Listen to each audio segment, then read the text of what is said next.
ለምን ቆይ ለምን እንደዚህ ይደረጋል? አይ እኔ አልፈልግም መዳም መጀመሪያ ስራዬን ጨርሼ ነው የምበላው። አይ እኔ ስራ ሳልጨርስ አልበላም። ወይኔ መዳም የመጣችብኝ ያስነውን ምግብ ቆሻሻ ውስጥ መደበቅ መርበትበት ምናምን ምናምን። ለምን እነሱ ምንድናቸው? ለምንድነው ይሄን ያህል እነሱ የሚፈሩት? እና ከዚህ በፊት ያለፍኩበት ነው ያ ነገር በጣም ስለጎዳኝ ነውና በተለይ አዲስ ልጆች ተጠቀሙበት። ሰላም ጤና ይስጥልን። የተከበራችሁ ክብራትና ክብራን ተመልካቾቼ እንዴት ናችሁ? ደህና ነኝ እግዚአብሔር ይመስገን። ፍቅር ነኝ ከመዳም ኩሽና።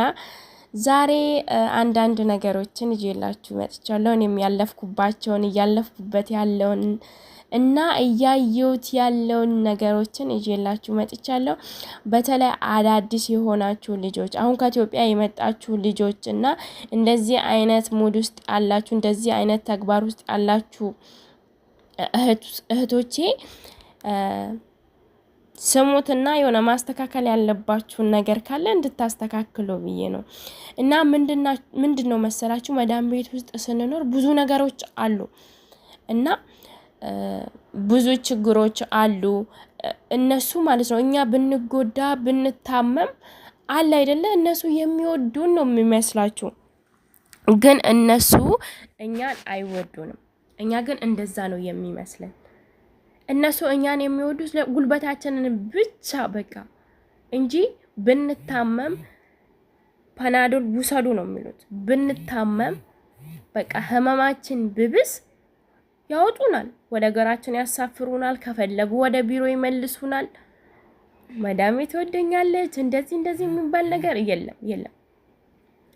እና ምን መሰላችሁ እኔ ከዚህ በፊት ከኢትዮጵያ ስመጣ ያው ለአዳዲስ ልጆች ይሆናል ብዬ ነው፣ ብዙ የምታውቁት አለ ብቻ። መጀመሪያ እኔ መዳሜ ማለት ነው ጆርዳን ነበርኩኝ። ከዛ ነው ጠፍቼ ወደ ዱባይ የመጣሁት። ከፈለጋችሁ እንዴት እንደመጣሁ ልነግራችሁ እችላለሁ፣ በጣም ትስቃላችሁ። እና ከእንቅልፌ ስነሳ ምንድነው ምለው ቢስባል አይ እኔ አልበላም፣ መጀመሪያ ጽዳት ጨርሼ ነው መጀመሪያ ስራዬን ጨርሼ ነው የምበላላቸዋለሁ። እነሱ ሲበሉ እኔ አልበላም፣ ስራዬን ሰራለሁ። ስራው ይበዛብኛል፣ ስራው አያልቅልኝም። በቃ ሆዴን እያስኩ ሰራለሁ፣ ይርበኛል ማለት ነው። እና ይሄንን ነገር እነሱን አስለመድኳቸው፣ ለመዱ። እነሱ ምግብ ሰርተው ሲበሉ ራሱ እኔን ቢያይሉኝም ስለምታቅ መዳሜ እሷ ስራ ሰርታ ነው ጨርሳ ነው ይላሉ። ስለዚህ መጀመሪያ ስራ ከመጀመራችሁ በፊት ወደ ስራ ከመግባታችሁ በፊት መብላት ያለባችሁ ነገር መብላት አለባችሁ። ኢቭን መዳማችሁ እንኳን መጀመሪያ ስራ ጨርሳችሁ ብሉ ብትሏችሁ አይ እኔ መዳም መጀመሪያ ቆርሴን በልቼ ነው ስራ መጀመሪያ ያለብኝ ማለት አለባችሁ። ማስለመድ አለባችሁ። መብላቱን ማስለመድ እንጂ አለ መብላቱን ማስለመድ የለባችሁ። ምክንያቱም ለሁሉ እንጂ ለበኋላ በጣም ጉዳት አለው። በተለይ ጧት ኔስኬፊ የምትጠጡ ሰዎች በሽተኛ ነው የምትሆኑት። ምግብ ሳትበሉ ኔስኬፊ የምትጠጡ ሰዎች በሽተኛ ለሁን ሊያነቃኛል በቃ አለ ሊያነቃችሁ ይችላል። የሆነ አንድ ወር ምናምን ጀምሬ ነበር። ከዛ ኔስኬፊ ካልጠጣው መስራት አልችልም ነበር፣ ያንገዳግደኛል፣ እንቅልፍ ይለኛል ምናምን ነገር። ከዛ ወይኔ ጉዴ ሶስ ሆነብኝ እንደ ብዬ አቆምኩት። ከዛን ለበኋላ ደግሞ በጣም ችግር አለው። ትሰማላችሁ ኔስኬፊ አትጠጡ ምናምን ስንባል ማለት ነው። ስለዚህ ኔስኬፊ አትጠቀሙ።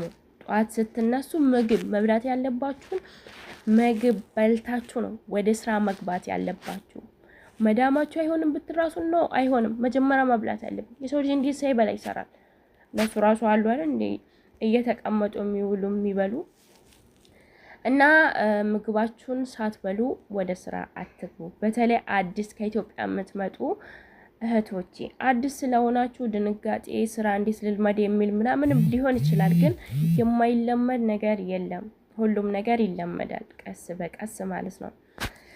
እና ምግባችሁን በልታችሁ ማድረግ ያለባችሁን ነገር ያኔ ነው ማድረግ ያለባችሁ። እና ሌላው ደግሞ ቆይ ለምንድነው የምንፈራቸው? ምግብ ስንበላ እኔው ነበርኩኝ ብቻ አሁን ይመስገን ተስተካክያለሁ። ምግብ ስንበላ የመዳሞችን ድምጽ ስንሰማ ለምንድነው በር ምንድነው የሚባለው ምንርበተበተው ምንፈራቸው? ቆሻሻ ራሱ ካለ በቃ ቆሻሻ ውስጥ የምንደፋለን ደንግጠን በድንጋጤ እና ለምን መብላት ያለብንን ነገሮች ፊት ለፊታቸው እንብላ። አሁን ለምሳሌ ስራ እየሰራን እነሱ ፊት ለፊት ማንበላ ከሆነ እነሱ ከቤት ማይሄዱ ከሆነ እንዴት ነው ምን በላው? ኩሽና መተው ኩሽና ውስጥ የሚውሉ ከሆነ ስላጋጠመኝ ነው። በነገራችን ላይ ይሄ ነገር እነሱ ኩሽና ገብተው ኩሽና ውስጥ የሚውሉ ከሆነ እኛ እንዴት ነው ስራውን የምንሰራው? ስለዚህ ኩሽና ውስጥ የሚሆኑ የትም ይሁኑ ቁርስ፣ ራት፣ ምሳ ግዴታ ነው። ስለዚህ መብላት ያለባችሁ ነገር ፊት ለፊታቸው ወስዳችሁ ብሉ እና እንደዚህ በቃ ለምትፈሯቸው ምናምኖች ደግሞ መዳሞቻችሁ ከቤት ስትወጣ ፈጣን ለምን በላችሁ አይልም። ወደ ስልካችን ከምንሄድ ብዙዎቻችን እሷ ስትወጣ ወደ ስልክ ከምንሮጥ ዝም ብለን ስልክ ላይ ብቻ ምናሳልፋለን። ይሄ ነገር በጣም ጉዳት አለው። በጣም ጉዳት አለው። የሆነች ልጅ አለች እዚህ ማለት ነው ምግብ የሚባል ነገር አትበላም። ምግቡ ራሱ አቅርባ ስልክ እያየች 1 ሰዓት ከተቀመጠች 1 ሰዓት ትቀመጣለች። ከዛ ምግቡ ይቀዘቅዛል ወይንም እዛው ቆሻሻ ይገባበታል። ያንን ምግብ እዳ ትደፋለች። ከዛን ስልኳን ታያለች። ምግብ የሚባል አትበላም። በስነ ስርዓት ምግብ አትበላም። እንብላን ስንላት ራሱ ስራ እየሰራች ከሆነ ደግሞ ቆይ ይሄን ስራ ልጨርስ ነው የምትለው። ውሃ አትጠጣም። ቀጥነች ልጅቷ በቃ እየተቀየረች ሄደች። ከዛን አንድ ቀን ሽንት ቤት ውስጥ ወደቀች። አዙሯት ሽንት ቤት ውስጥ ወደቀች ማለት ነው። ከዛን ሐኪም ቤት ሄደች። ደም ማነስ ተባለች። መድኃኒቶች ተሰጣት፣ ቪታሚን ተሰጣት። በቃ ጭንቅላቴን ያመኛል ትላለች ሁሌም። አይታችኋል እንግዲህ አስቡ። ጭንቅላቴን ያመኛል ትላለች፣ ያዞረኛል ትላለች። ምግብ በቃ እኔ እንጃ ብቻ እንዴት እንደምትበላ አላቅም። አጠገቧ አድርጋ ምግብ ተበላሸ ትደፋለች። እንብላ ቆይ ይሄንን ልጨርስ ትላለች። ከዛም ከጨረሰች እኮ ትራሳለች። ምግብ መብላቱን ትራሳና ስልክ ነው የምታየው። ከዛን ሽንት ቤት ውስጥ ወደቀች። ለዛው ማታ ማለት ነው። በጣም ብዙ ረጅም ሰዓት ነው አለች ሽንት ቤት ውስጥ የታኛውት። ፈጣሪ አውጥቷታል እንደው።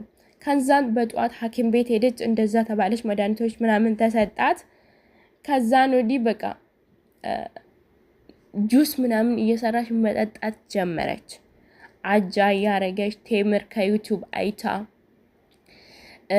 ሙዝ አንድ ላይ ቀላቅላ በቃ ራሷን መጠበቅ ራሷን ማንከባከብ ጀመረች ማለት ነው። እሷ ልጅ ፊቷ ራሱ ተመለሰ፣ ወፈረች፣ በቃ አማረባት።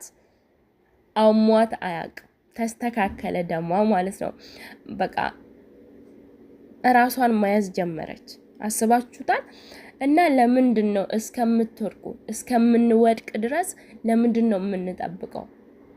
እና ከፈራን እሷ ከወጣች በቃ ፊት ለፊት አለ አይደለ? ግዴታ መብላት ያለብንን ነገር እንብላ። ግን አለ አይደለ? የሚያስፈልገን የሚያሰኘን ነገር እሷ ከወጣች ወደ ስልክ ሳይሆን ወደሚያስፈልገን ምግቦች ወደ ማዘጋጀት እንሂድ። እውነቴን ነው። ይሄ አጥያት አይደለም ምግብ መብላት ሰርሶ ማለት ነው። እና እንደዛ ላችኋለሁ ውዶቼ፣ ራሳችሁን ጠብቁ። ራሳችሁን እኛ ሰላም ስንሆን ነው ሁሉም ነገር የሚኖረው። የሚቀድመው ከሁሉም ነገር ጤና ነው። ፈጣሪ ጤናችንን ይስጠን። እንሰራለን ጤና ካለ። ግን እኛም ራሳችን መጠበቅ ይኖርብናል። ገባችሁ አይደለ? አረ ባልበላ ምን ችግር አለ? ፈጣሪ አለ። ቀስ እንደዚህ በቃ ያገኘሁትን እውነት ነው እሱ ፈጣሪ አለ። ግን እኛ ራሳችን መጠበቅ ይኖርብናል። መደረግ ያለበትን ማድረግ፣ መደረግ የሌለበትን ብቻ ነው ማቆም ያለብን። እና እንደዛ አላችኋለሁ ውዶቼ። በእንደዚህ ዙሪያ ጥያቄ ካላችሁ ጻፉልኝ።